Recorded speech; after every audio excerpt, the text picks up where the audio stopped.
Okay, right. Okay, well, I hope everybody can see a map of Hereford and its immediate surroundings. This is Isaac Taylor's map of Hereford, excerpt there from.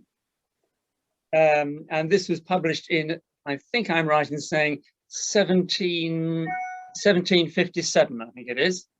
But the interesting thing is, and I don't know if you can see my mouse.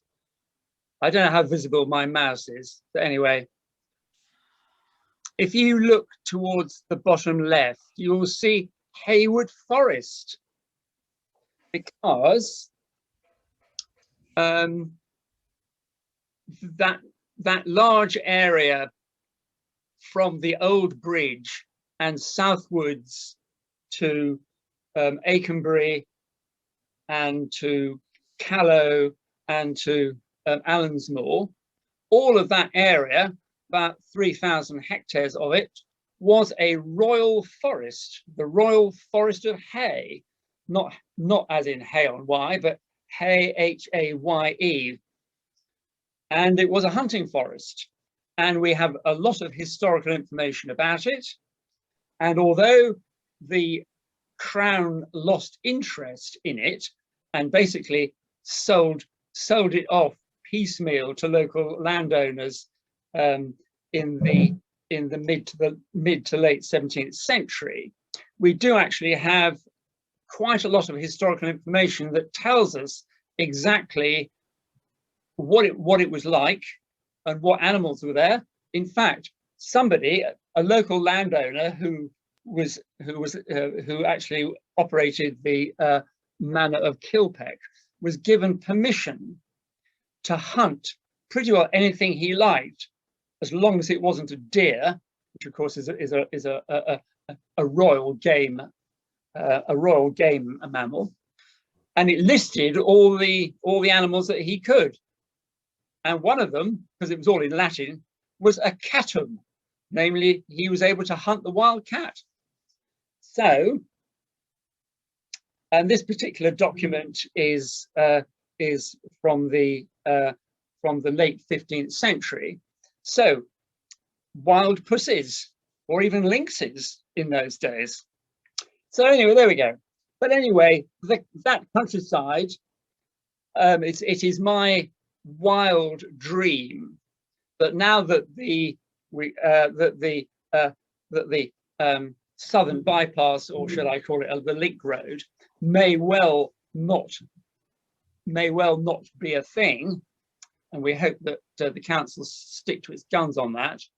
But actually, wouldn't it be rather fun to use the new agri-environment schemes, otherwise known as the ELMS, or the Environment Land Management Scheme, to persuade interested landowners and farmers to actually reconstruct at least parts of the royal forest, and people could I'm talking about in 300 years time, of course, but people could come out of Hereford, cross the bridge, and they could go and collect windblown timber or hunt or anything they like, because we know that they used to do all of those kind of things, because we've got all the historical data. Anyway, it's enough of me.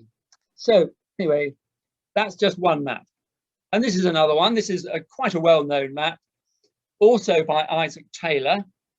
And in this case, I've blown it up and ringed all the mills that he plotted. And he was very useful because he plotted every mill in the county was meticulously plotted in the 1750s, which is very useful. This is also Isaac Taylor. This is Isaac Taylor's very concentrated map. It's extremely detailed, just of the city itself. And obviously you can see you can see the city wall and its boundaries. And then there's a rather interesting thing here, which I believe still exists, which is a model presumably based on some of these early maps of Hereford as it was in the 17th century. And you can see that there's a strong demarcation between the surrounding countryside and the city, obviously defined by the wall, of course. But obviously in this talk, I'm interested in both. I'm interested in the surrounding countryside and the city itself, and a little bit about how mapping can help us guide the city and its immediate rural surroundings to a very overused word, sustainable future. Okay. It's also worth pointing out that Hereford sits in the confluence of two valleys. Okay, and this is the other aspect of mapping is the third dimension, the vertical dimension.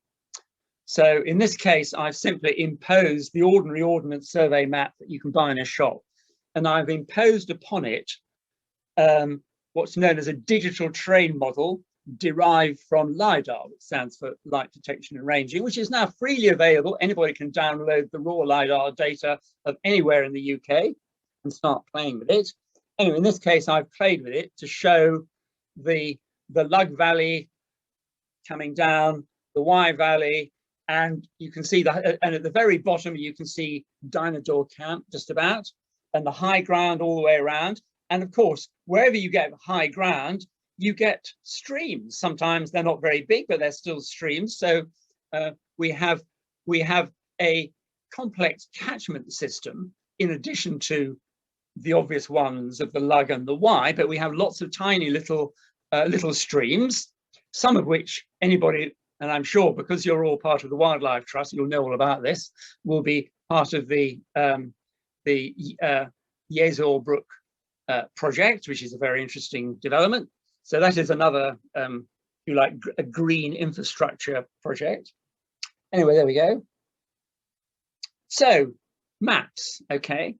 So this is just the ordinary Ordnance Survey map, but the key thing about the kind of maps that one can deal with is that one can overlay very different maps and make sure that they're all on the same scale and they all line up to the modern grid. And you can do this using a geographic information system, and geographic information system software is now completely freely available. And that's a tithe map. I did this because I think I pinched this because this is part of a talk I gave to the Brainton History Society. So I'm afraid it's a bit Brainton heavy. There we go. So, and then the next map is, this is the 25-inch to the mile. Again, it's just a small section which is geo-referenced to the modern, and because they're all geo-referenced to the modern grid, when you line them up, they all line up exactly over each other. So you can see, well, was that house there in the 1840 tithe map? Was that woodland still there? Were all those trees still there? And of course, you can do the same thing with aerial photography. And this happens to be the 1947 RAF aerial photography, which is freely available in the Hereford archives. You can scan it, digitize it, import it into a geographic information system, and georeference it to the modern grid, so you can work out exactly what your house or your local countryside looked like when immediately after the war. And this is something which I'm going to touch on. This is another series of maps about woodlands, and then this is the more up-to-date, modern, easily available from either Microsoft or Google. But we hope that if we get to the position where Herefordshire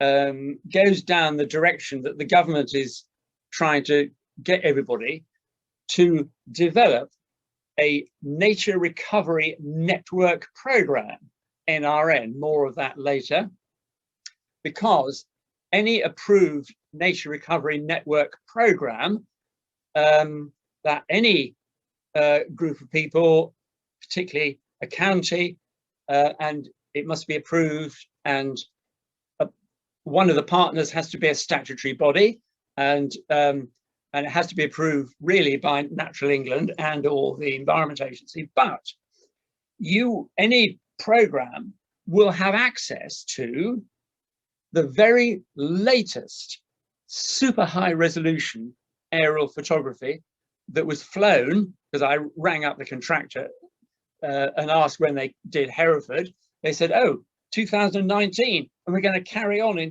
2020 and indeed in 2021.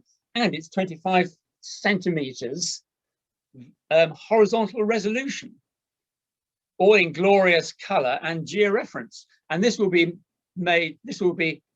given free of charge to any Nature Recovery Network program partnership body. So there we go. Let's hope that we can get access to it. Anyway, there we go. And then I'm going to be talking about LiDAR and the digital terrain model and what that tells us about heritage and archaeology and all that kind of stuff. And I just thought I'd throw a few slides in, because every time I talk about LiDAR, people are always asking about it. So basically, it's just like... Oh, it's fine. You can keep it on, love. An aerial, it's just like instead of having a camera taking an aerial photograph, you have a laser scanner, which essentially is not that different from how Morrison, you went into Morrison and have your shopping scanned. It's the same thing, really. Difference being it's a higher energy laser, and the laser is scanning, and every time the laser hits the ground, there's a detector that detects the light that returns and calculates very cleverly, because we've known very exactly the speed of light for the last 300 years anyway. And then you can work out exactly the height that the laser spot hit. And so you can create a three-dimensional image in addition to a color image. So basically, they're the laser spots.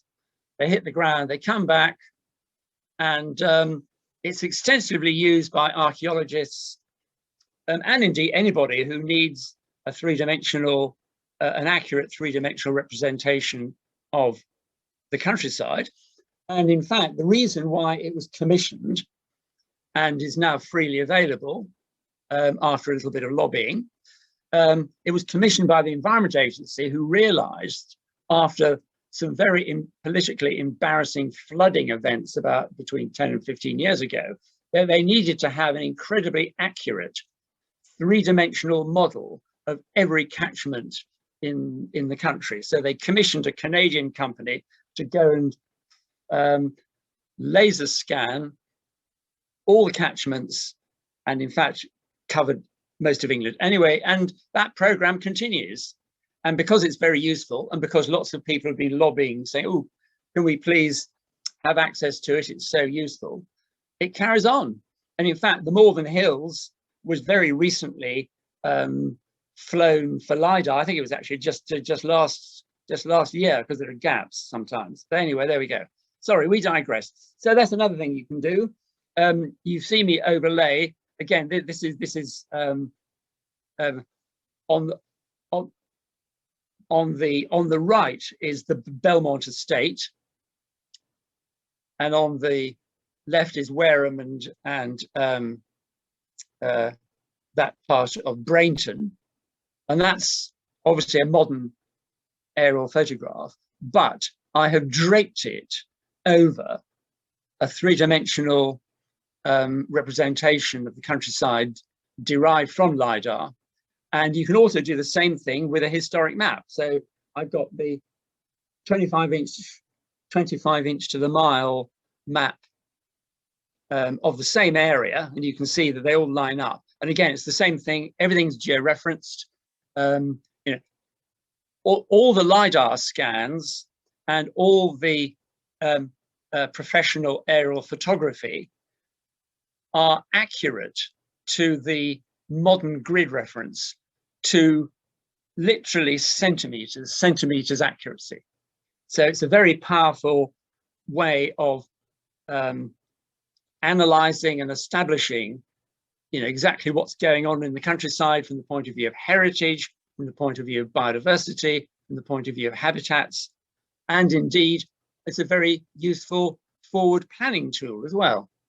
There we go. Anyway, back to Barrington. I'm just showing a few examples here. So this is the ordinary, this is just the easily available color photograph of the area around Wareham and the northern part of Belmont. That's just the crude three-dimensional, you know, and you can shade it any color you like, okay? But the key thing is that once you've got the LiDAR, the raw LiDAR data in your geographic information system, you can then do mathematical manipulations of it, and you can enhance the variation of height so that you can then show up very subtle features, for example, ridge and furrow, or a possible deserted medieval village, or whatever. And so what you're seeing here are variations literally of just a few centimeters in the height distribution over the last image. Okay, so that's that one. So it's the same raw data, which is downloadable for free. And then I've just simply created a very simple, actually, mathematical abstraction of the original data, so that it only displays any change in height over a distance of, say, a few meters, and then it amplifies any difference by 100 or 300 times. And it's used by archaeologists all the time. And you know, people are discovering all sorts of things using all this freely available LiDAR. There's somebody, I think in Yorkshire, who's remapping all the Roman roads of Yorkshire, again, using the same thing. Okay, so, and this is the same thing. Again, this is just an ordinary aerial photograph. And this actually is showing what is either, you can see the possible medieval ridge and furrow system, and the bottom ones could well be some kind of water meadow system. Anyway, so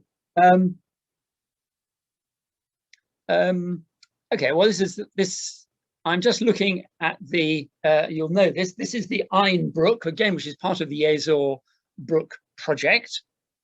And what I've done is I've georeferenced just the ordinary Ordnance Survey, you know, map that you can just buy in a shop, with the 1884 first edition 25-inch to the mile map. Again, all these, that's freely available as well, courtesy of the National Library of Scotland, who obviously got a very large Heritage Lottery grant to digitize every single interesting map in both England and Scotland. Anyway, very useful for us in Herefordshire, because they also scanned the colour edition of the first edition 25-inch to the mile. And in fact, if you look closely, I'm not saying you can look at it here, but you can actually see the brush mark. So some poor minion in the 1880s then had to hand colour every single bloody pond and stream and every damn thing. Anyway, so there we go. But it also plots the trees, and that's the key thing. So, you know, so going back to trees and habitat and everything, the good thing about the first edition 25-inch to the mile is that it plots the location of every single tree, or at least every single reasonably mature tree that was worth mapping. So that is quite interesting. And so if I go on to the next one, ooh, there we are. So what I've done here, I've homed in on the bottom bit, okay? and the other thing is you can see the sluice gates as well. So they're opening the sluice again. You can see the iron mill. Well, it was disused at the time, and liable to flooding. In fact, I wouldn't be at all surprised if that was some water meadow system where the sluice gates were opened or closed, and you could deliberately put water on that field or whatever. So there we go. Now, the left-hand side is the most recent aerial photographs that I can lay my hands on without having to pay a ridiculous amount of money, which I think is 2018, but it's actually not bad. This is actually good old, and I know Microsoft gets a lot of stick, but actually Microsoft have put completely freely online. It's called Bing Maps. Go onto Bing Maps, and you can download anything from anywhere in England or indeed the world. I mean, you can probably investigate Iran's nuclear facility as well. But anyway, what we're interested in here is habitats and trees in and around Hereford, of course. And if you look closely, I don't know how well you can see, I've got my glasses on, as you can see, but you can even see the structure in the individual crowns of the individual trees growing along the Ironbrook there. How about that? So in terms of habitat and land use, okay, it's not the same as being there and doing a botanical survey, obviously. On the other hand, we can see that it's not oilseed rape, and we can see there's a bit of scrubbiness there. So high resolution aerial photography, well, you can certainly see the allotments anyway. And probably some of the people listening to this program have probably got some of their plots. In fact, they can probably tell me, you know, exactly what the date is. They say, no, it's not 2018, because in 2018, I was growing something else. Whatever. Anyway, also, we've got historic aerial photographs. Now, then, this is a rather nice set. This was taken. This is 1948. Again, it's the same era. This is the.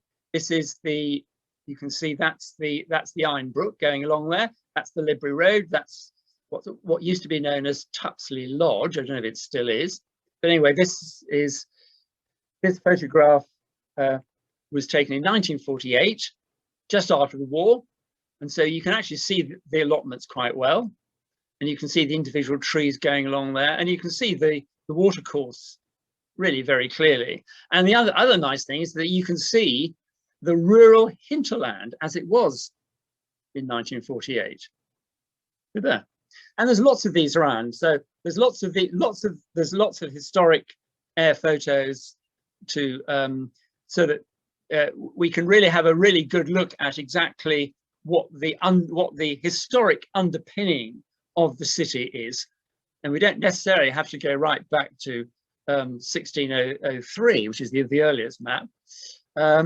Anyway, this is further up the Ironbrook.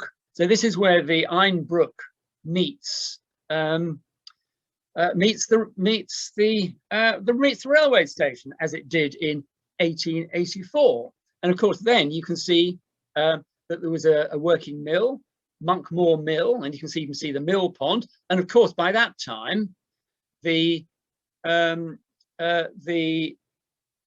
Gloucester to Hereford Canal was up and running, and there's Bars Court Station, and Bars Court was very much involved in the and so this is where the boats would come along and unload. And of course, if you follow the Ironbrook up, you can see it diverges, and that's again part of another leat system. So Hereford has a real complex of watercourses that run through the town and have done for hundreds of years. That's what it looks like now. So I'm afraid that's Morrison's car park, as it was a couple of years ago. Same thing, again, geo-referenced. It's exactly the same. So it's pixel accurate Ordnance Survey. So there we go. But what's interesting is that you can see, and I think the Yazor Brook people will be able to talk about this, that there, okay, is part of the Tan Brook. And you can see, whoops, if you can, there's a culvert there. So that, and I'm sure if one of the Yazor people are watching, they can tell me where the outflow of that culvert appears, whether it's there or there, I don't know. But obviously the hospital down here. So anyway, notice all the trees, by the way. So again, it's very accurate. So if you're looking at the tree cover in the city, and it gives you a very accurate record of the green elements within the city itself. And I can't resist this one, because this is and this actually shows you that the date is reasonably accurate, because it shows the new walk and cycleway to Rotherwas. So that's good. And there's the railway line, obviously. But if you look at the LiDAR scan, you can see the effect of all the floods. Carving out the surface, but it's not noticeable. It's noticeable on the ground, actually. I have walked it, and it is fairly obvious. But it's nice to be able to see it on the LiDARs. Again, it's just another aspect of LiDAR. And actually, you can see that in the field, there's obviously the remains of some previous cultivation system and other features which an archaeologist, which I am not, by the way, I'm just a humble geek, right? Not an archaeologist, but the archaeologist would certainly be able to interpret all the other aspects there for you. However, this is something which I used in a piece of work I did for the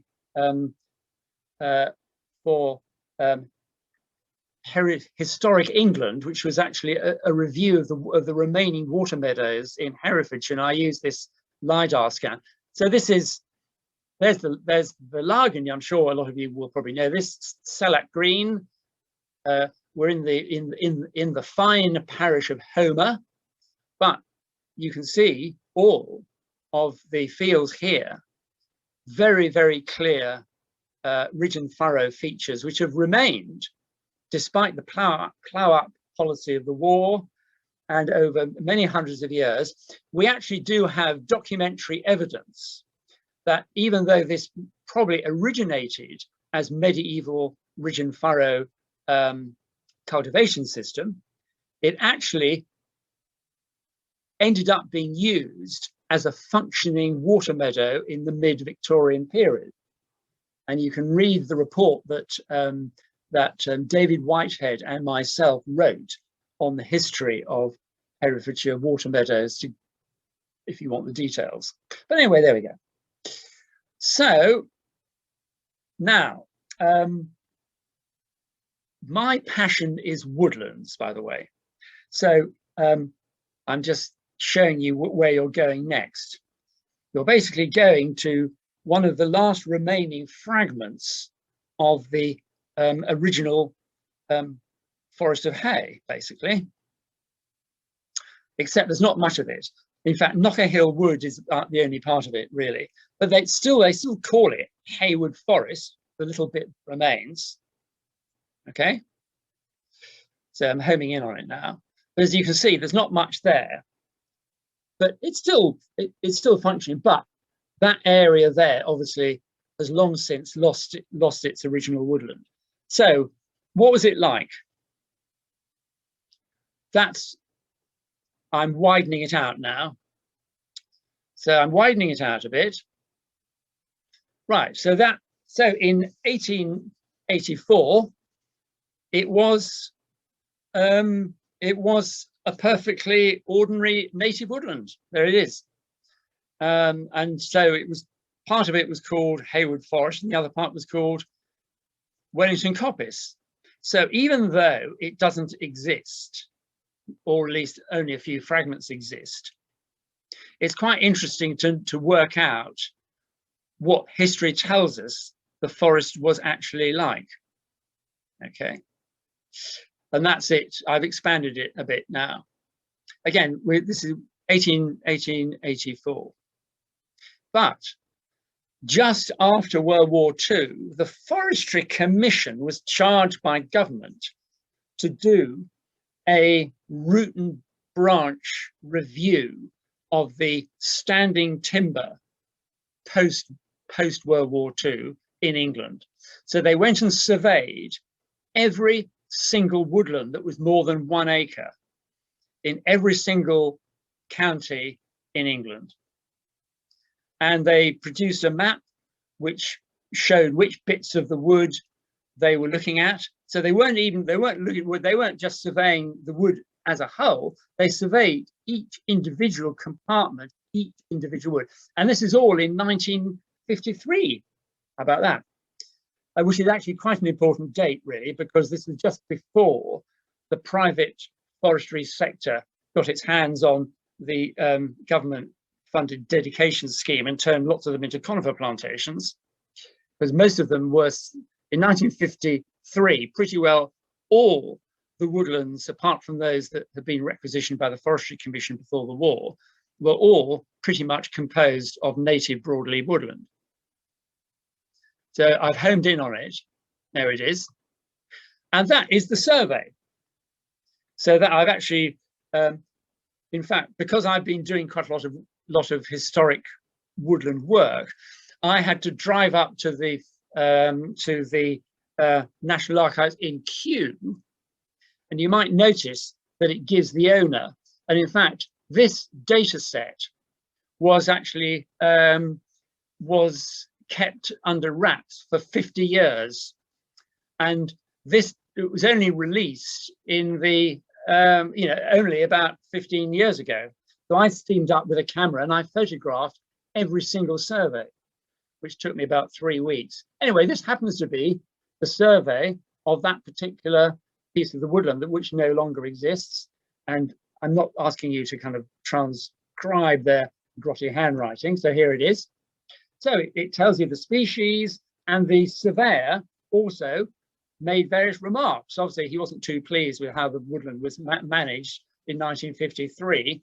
And obviously, it's continued to go on its way towards agriculture.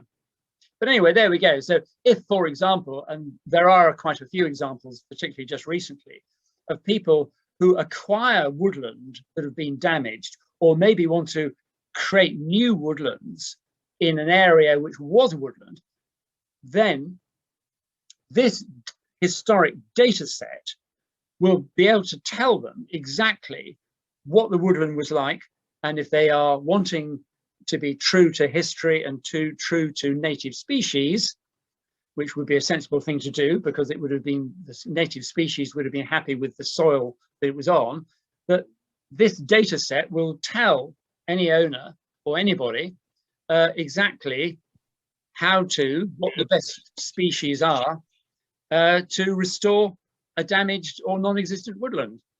And we're talking about non-existent woodland. Here's a non-existent woodland, by the way, up on the top there. Now, it was Lane's wood, perfectly ordinary, it was a respectable wood as it was in 1884, but it ain't there anymore. No, it has.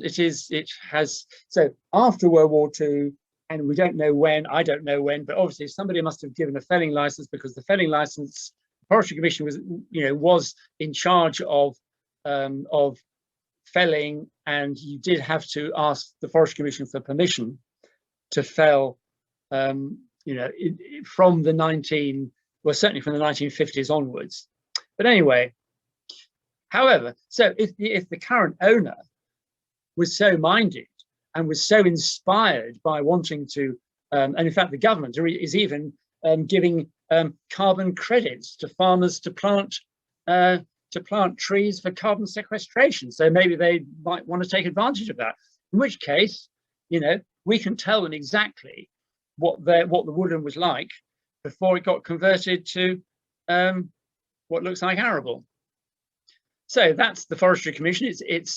It's Forestry Commission number 3. So you go to So you go to number 3, map number 33 northeast, and there it is.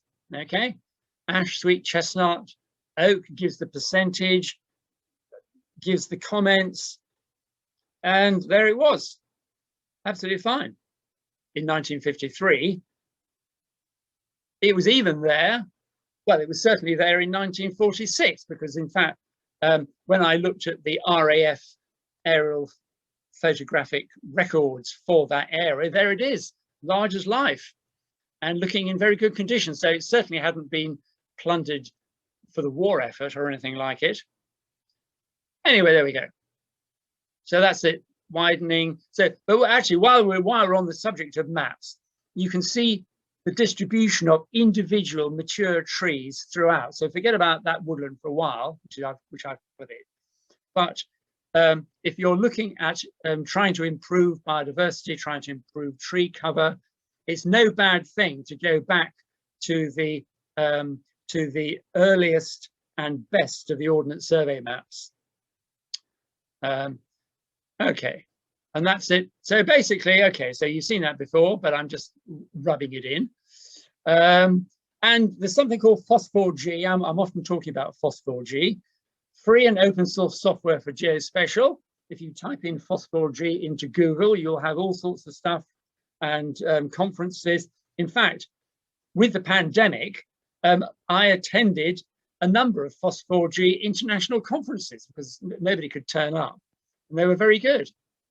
And it's free, and anybody can download it and start playing with it and start doing citizen science, historical analysis, and landscape and biodiversity and analysis without having to spend a penny. All you need is an internet connection and a bit of patience. Woohoo! Anyway, this is my idea of a nature recovery network plan for the city. So basically, I have created completely artificially, and because I was a bit late putting my slides together, I actually did this in about 5 seconds.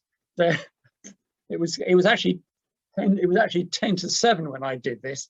So it's not based on any super spatial software magic algorithm to work out what is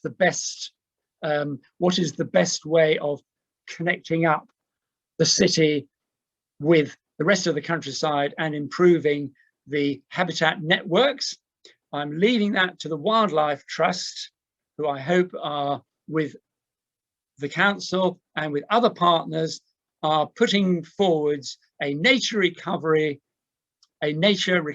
plan, a local nature recovery plan, otherwise known as a nature recovery network plan. So here's some networks which I've just drawn up, but you could probably make it a little bit more scientific, and you could probably use some very clever AI algorithm to maximize this. But the thing is, if we really wanted, if everybody thought this was a really good idea, and if the government is true to its word and is giving, I mean, it's giving 600, according to their press release, £1 million to advance the nature recovery network strategies throughout the UK. And the post-Brexit agri-environment scheme, which is called ELMS, the Environment Land Management Scheme. Again, if the nature recovery network plans come up with a evidence-based plan, which is something like this, and it won't be anything even like this because I've just thrown this out in 5 minutes before I started talking. But that's the kind of thing that if somebody was farming, for example, in one of those in one of those tentacles, they would get priority if they were accessing environment land management funds. So it is possible. It is indeed possible. So this is the boring bit because I'm just going to go through a load of government press releases now. So anybody can look at this. You just type in gov.uk NRN and you'll see it all. But I just thought I'd whiz it through. Okay. So Nature Recovery Network, and so Natural England. What's left of it is the body that the government is wanting to approve and to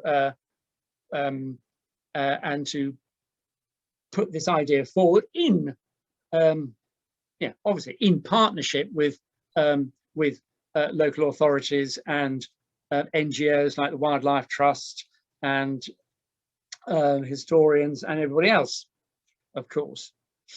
So there we go. Anyway, you can read this yourself. Okay. So they're talking about they're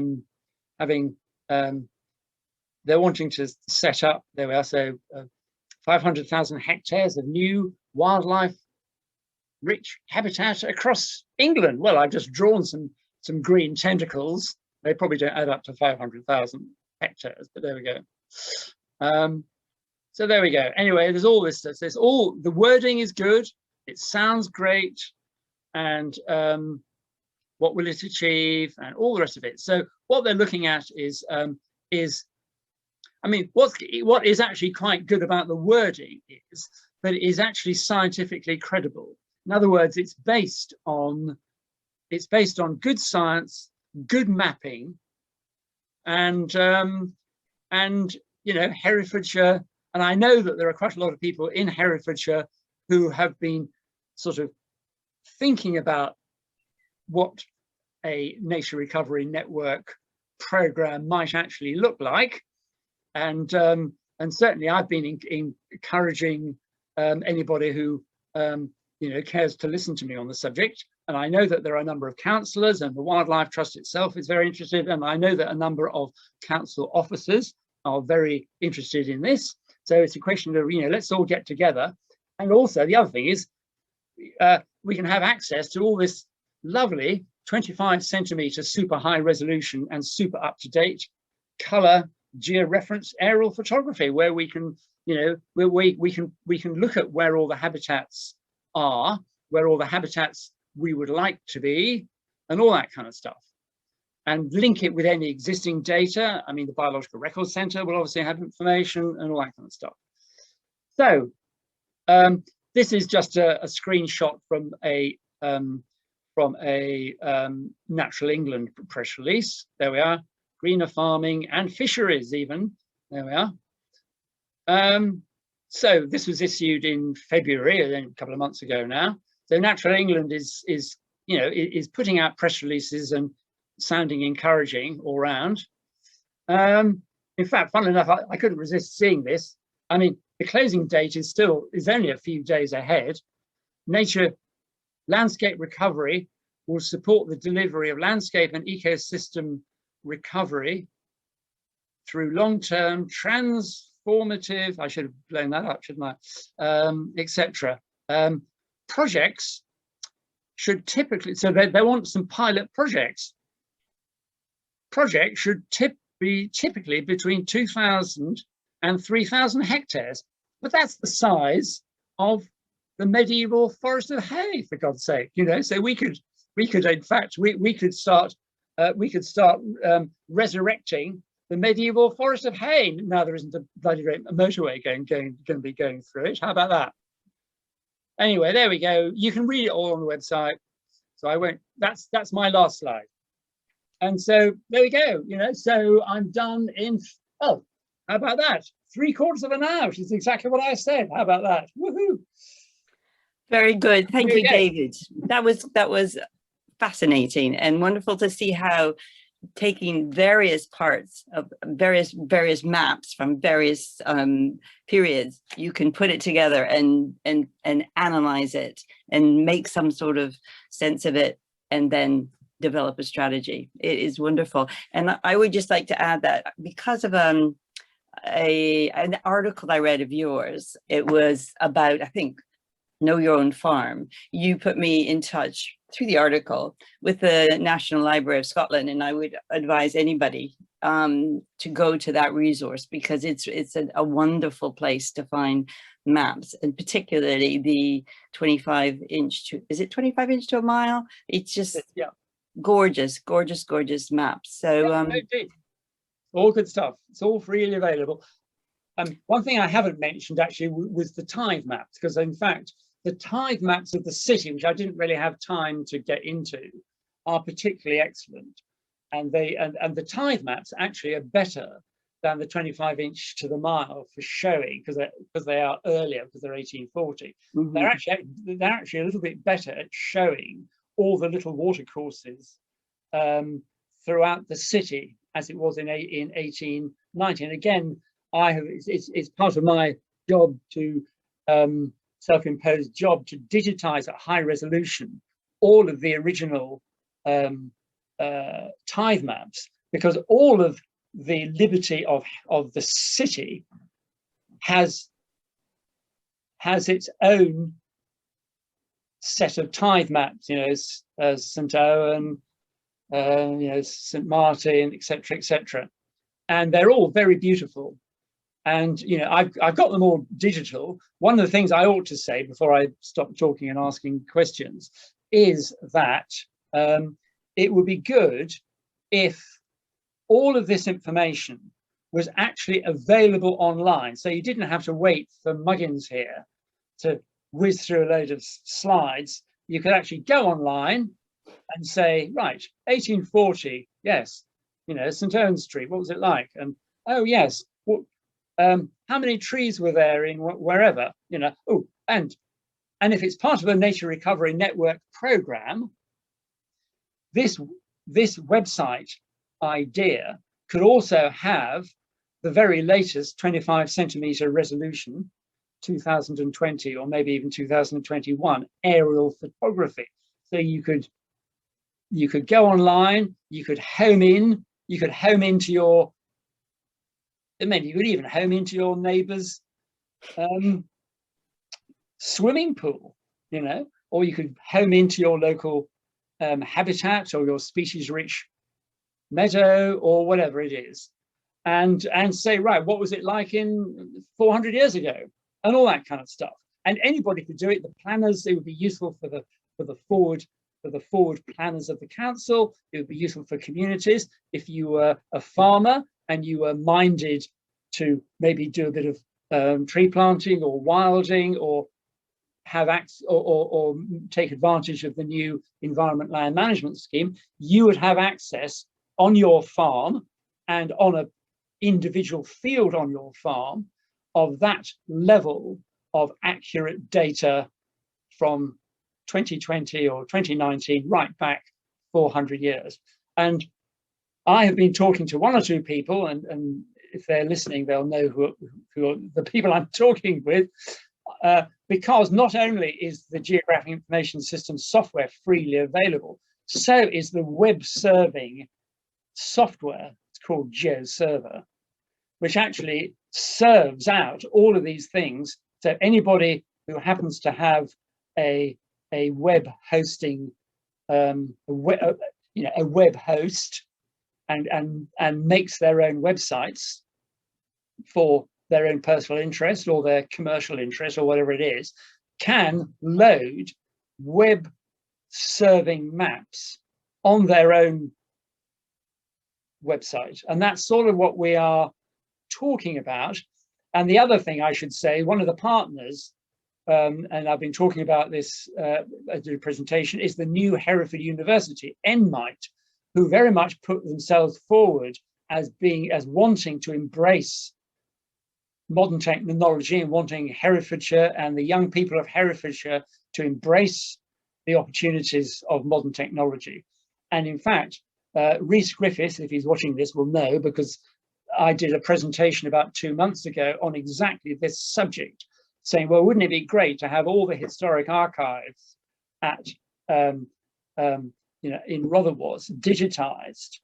And wouldn't it be great if we had NMIT, which will apparently have a building almost next door with lots of keen young geeks raring to go on all sorts of digital web mapping software, wouldn't it be great to have all that all together? And the Nature Recovery Network program would have the funds to put that into practice.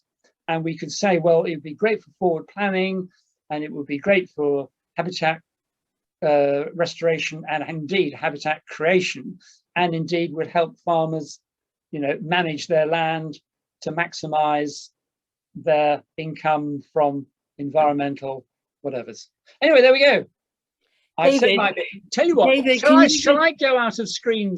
Yes, so yes. I'm just going to ask you to do that so we can see. There we are. I can That's see everybody great. now, so you can fire away. Just to go back a bit, because Helen Stace had put up a message, I think, which is to say that the Wildlife Trust has already commissioned a nature recovery network map to be delivered soon. Helen, can you elaborate at all on that? I don't know where you are. I'm here. Hello. Yep. Can you hear me? Yeah. I don't know if you can see me. We've got one that we've commissioned, and we've actually gone to the Gloucestershire Wildlife Trust record centre to do that, because they've been developing the methodology and they've already done the mapping for the counties adjacent to us. So they've done their own county in Worcestershire, so we wanted something that matched across the boundary, and they've also been doing mapping for other counties like Cornwall. So hopefully that will be delivered very soon. Yeah, and we'll be looking at that with a lot of enthusiasm when it arrives, with the idea of working out how to apply that to some nature recovery strategies. So it'll be an improvement on my green tentacles, I hope. Well, I think at least 6 of your green tentacles will probably be on it. But I won't know till I've seen it. And we also have a comment from Nick Howes. He says the Ice Age Ponds project made good use of the National Library of Scotland maps in the heart of the first lockdown. So yes, they came in handy at that back then, which hopefully we're going to open up a little bit and we'll all be able to go out into the world and do some curating that way. Let's see, any other comments or questions? No. Oh, hang on. James Barnes, to everybody, it's a comment. The National Library of Scotland georeferenced maps is an excellent means of reviewing old maps on current Bing maps. James, do you want to elaborate a bit? Hi, can you hear me? How have you been using that? Well, so I do historic detecting, and I'm a sort of an amateur historian in the Malvern area. But I do aerial drone mapping. So I use a fairly sophisticated. My job is actually I'm an industrial metrologist. So I do 3D scanning, and I do a number of different recreations of, let's say, room-sized structures. But what I've started to do is I'm starting to introduce 3D mapping using drones. So I use the old geo maps from the NLS maps to determine old footpaths, old underlying structures, and I use what's called photogrammetry. So photogrammetry is flying pre-programmed missions with a drone to capture a series of images that I can then stitch together to then make up a 3D map. And it's much higher resolution than the standard LiDAR data that's available from the Environmental Agency. The Environmental Agency data is really, really good. Thank you. Is very, very good for, is extremely good for the definition of underlying structures, but it tends to have maybe about a one meter resolution fundamentally at the ground level. So I try to focus on areas where I suspect historical. So I'm more on the historical side, but I was introduced to the idea of this this group, and I'm new to this group, so I've only just found out about it in regards to the environmental benefits. So yeah, so I'm more of a photogrammetry. I do photogrammetry as opposed to LiDAR data collection, but I have a commercial drone that I fly using an RTK system, but I'm able to capture very, very high definition data. Well, I'm sure that we can use your can use your technical services. Yes, Brilliant. yes, yeah, and By the way, give your I think it's your neighbour Eloquency. Regards.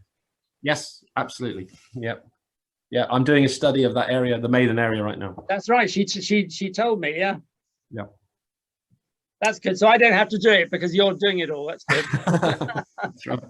Yeah, obviously it's a bit of a passion of mine. That whole the 3D mapping is something I've been looking at for a long time.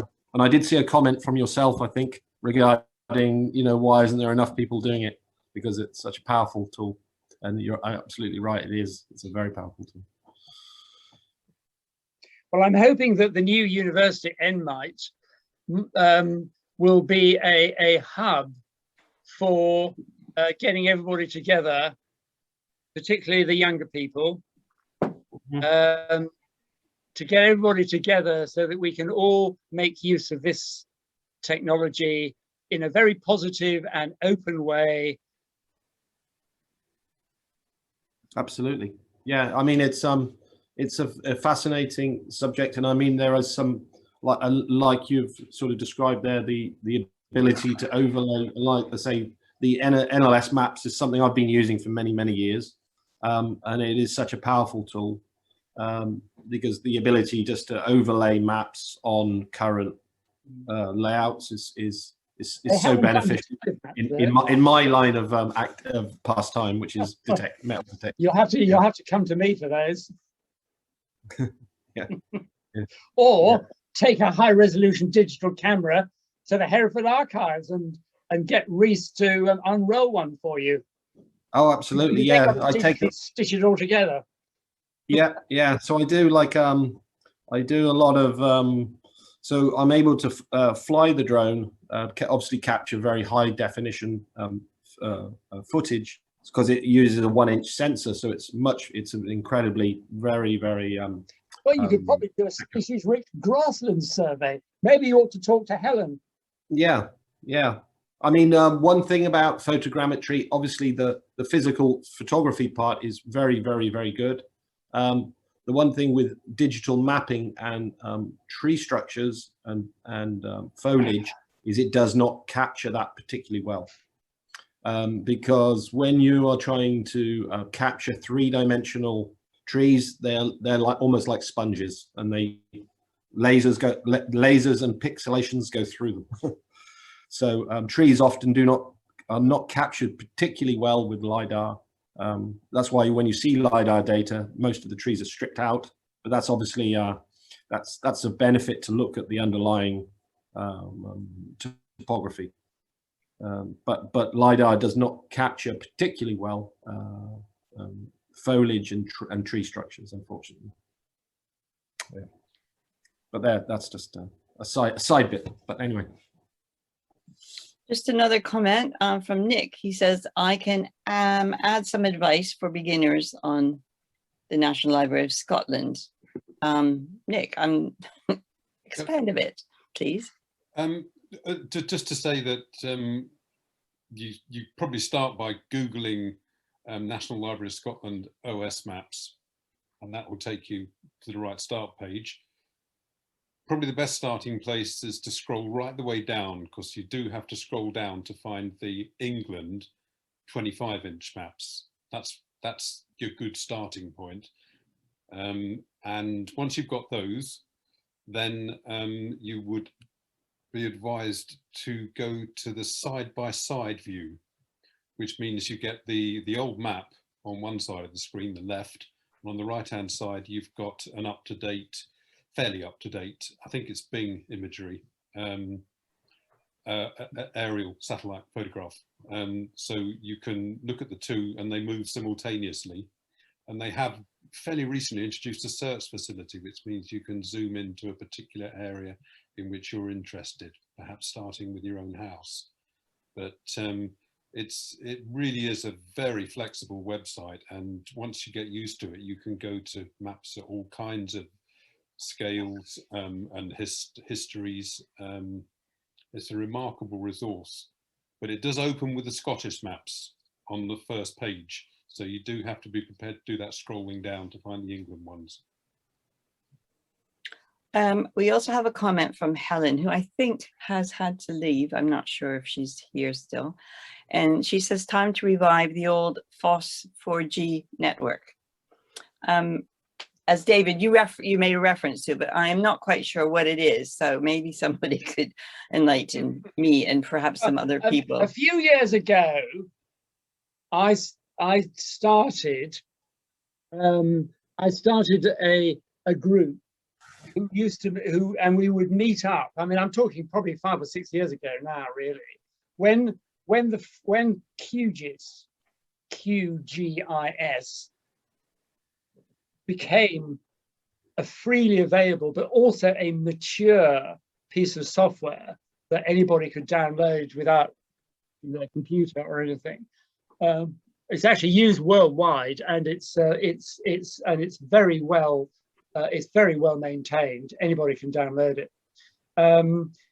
I got a group of people together. In fact, the Wildlife Trust, I mean, Helen will know this because Helen started working with it. In fact, I actually, because one of the things I do is that I train people voluntarily, but I also get paid sometimes, if I'm lucky, to train people. So I've actually trained the Hereford Wildlife Trust to use QGIS, and they now use QGIS to analyze all their nature reserves. And then I also trained the Woodland Trust, quite a lot of the Woodland Trust people who would be going to people's woodlands, you know. Because the other thing you can do is you can go around with a mobile phone, and if your GPS is enabled, so they know where you are. I know some people think are paranoid about that, but if you switch your GPS on your mobile, any photograph you take will have inserted into the image the exact grid reference of the location of that image, and you can literally plug. And I can show you, I was thinking of putting it now, but I ran out of time.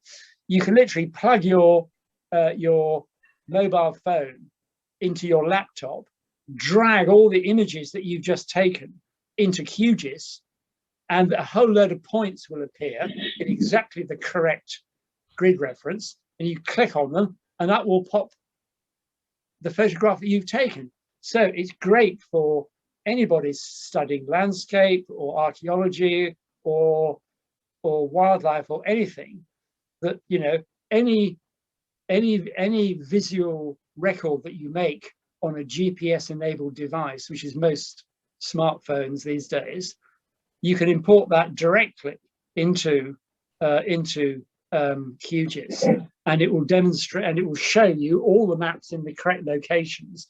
And what would be great is that if we had a website which was interactive, in other words, as well as serving data, if a community group was reviewing the habitats and the trees or whatever else in their area, they will then be able to upload all their georeference data onto this community website.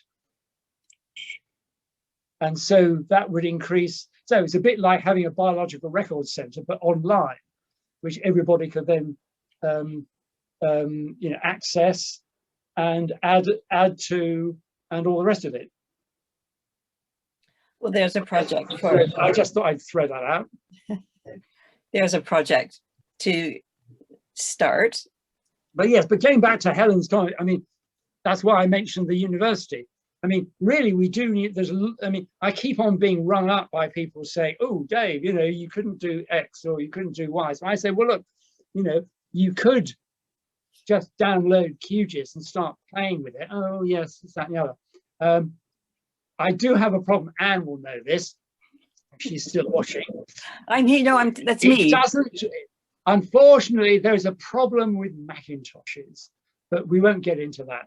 But if you're on dear old Windows, who I know gets a lot of stick, but you know, they're not as bad as all that really, or you're on Linux, even better, you can download QGIS and start playing with it now.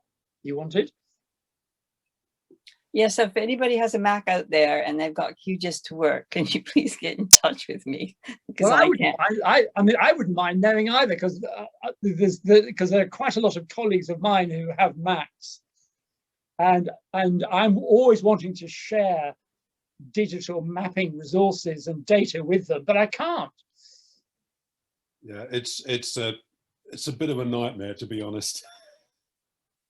Mind you, I have just bought on eBay for less than £20 a rattling good laptop. I just plugged it in. It works absolutely perfectly. It cost me, I think, £79, and it's preloaded with Windows and all the rest of it. So, you know, really and truly, you know, if you can save up, you know, 80 quid, you know, you could have a dedicated laptop that does nothing but digital mapping. Yeah, I think How that's do you the way say to go. That's basically what I do. Yeah. Yeah, there we go. Nick has kindly put up the website address for the National Library of Scotland. So if anybody's interested, just check that out in the chat function. We have no more questions, no more comments. Ooh, and I've finished my beer as well. Well, there you go. Oh. I've got somebody scroll down to England 25. Oh, this is Nick. You're putting in some instructions. Yeah, I'm going to save the chat too. Okay, so people can access it. Where can people access it? Well, I would hope that if I save it, if I remember to save it, I think it's possible for Francis to put it up alongside the video itself of the meeting. Okay. That would be the obvious place to put it. All right, Kate Woolen is so interesting. Thank you, David. No problem. Hello, Kate. Well, it'd be good to meet up in Hoffwood or somewhere like that one of these days. This is from Mo and Helen. Whoops. Helen suggests reviving Phos4G. Can you read that one out, please? Good idea. I did, Mo. I did read it out, and David did respond because he also explained. No, I only responded in terms of the university, but there's nothing to stop just a small group of keen people getting together every so often, you know, virtually or otherwise, and start using it.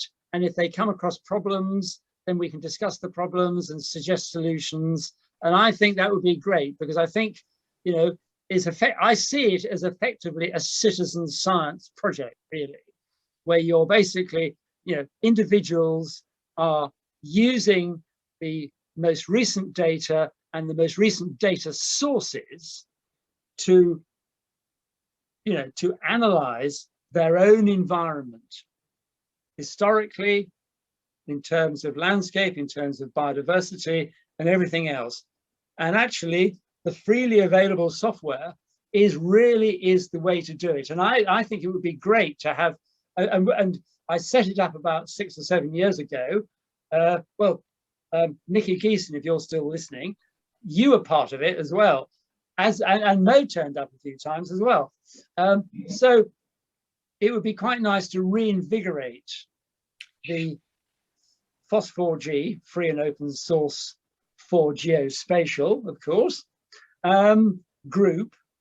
And, you know, I'm quite happy to do Zoom. I mean, I've done 1,000,001 Zoom talks, and there's been, you know, and all the Phos4, all the international software conferences, they're all on Zoom, every single one of them, you know.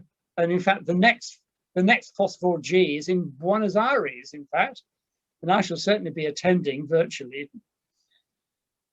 Well, perhaps that is So something. surely to goodness, we in Herefordshire, surely 10 or more of us could surely get our act together just for Herefordshire to start a virtual Phosphor G group. That could be a very positive outcome from this Zoom meeting. It would be wonderful to have something concrete come out of it. So I'm just trying to think.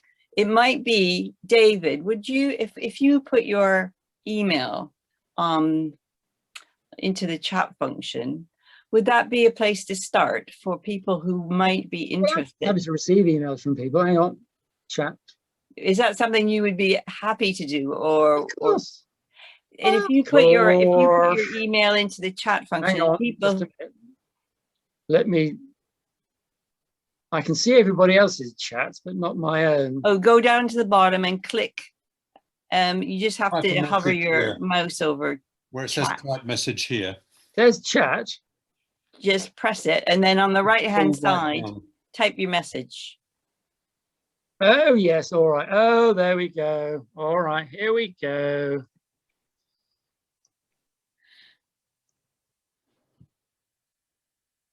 Then you have to click return. Hang on. I can find the Tilia.org.uk.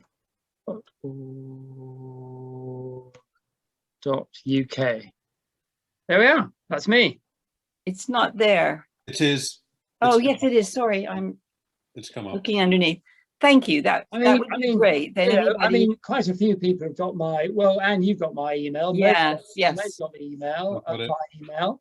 Quite a few people have got my email. It's no great, I don't make a great secret of it. Okay, so if anybody is interested. Tilia, as in lime trees.org.uk. How easy is that to remember, for heaven's sake? And there is a comment from Rhiannon Powell, and she says, many thanks, very interesting. Would like to learn more about the technical side for a wildlife and history project. So Rhiannon, if you're out there, yes, get in touch with David, and the FOSG 4G group might be something that could take you down that path. Brilliant. Yeah, Thanks very much. Well, I'm happy to try.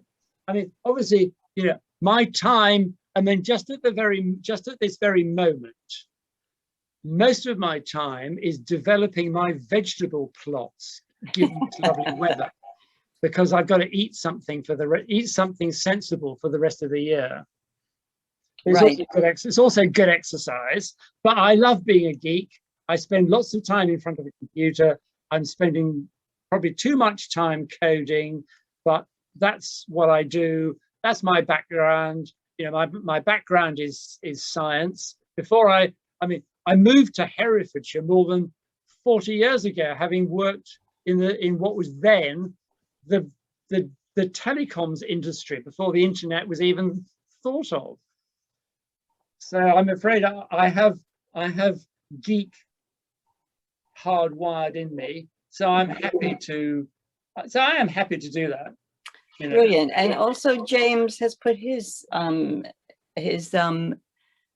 his website up. So that's good. So we can all check that one out. Yeah. No, that's not my website. That's just that is the referenced version of the National Scotland maps. Okay. So that's with the maps already overlaid on, and you can upload, and it has the list of various maps going back to the 1800s, and it's already georeferenced for you. So and you can go anywhere in Britain. That's the website. Thank you. That's great. Yeah. Okay, have I missed anybody's question or comment? Well, I think we are. Yes, I think that was brilliant, and thank you, David, very much. Thank you all for staying the course. I wasn't quite sure exactly what you were all expecting, and obviously I threw quite a lot of, quite a variety of images at you, and it was a little bit slightly last minute, but I hope I covered most of what I was intending to to show in principle anyway. And I'm happy to receive emails from people. And I think the idea of having a digital, a digital resources group which covers history, landscape, and biodiversity, I think that's essential, really. I think that's that I hope if something comes out of this meeting, if that comes out of this meeting, that would be great as well. Absolutely. It would be wonderful if we could have something positive, something concrete come out of it. So on that note, I will once again say thank you, David. I hope you enjoyed your beer. No problem. Well, thank you all for turning up. It's been fun. It was fun to do.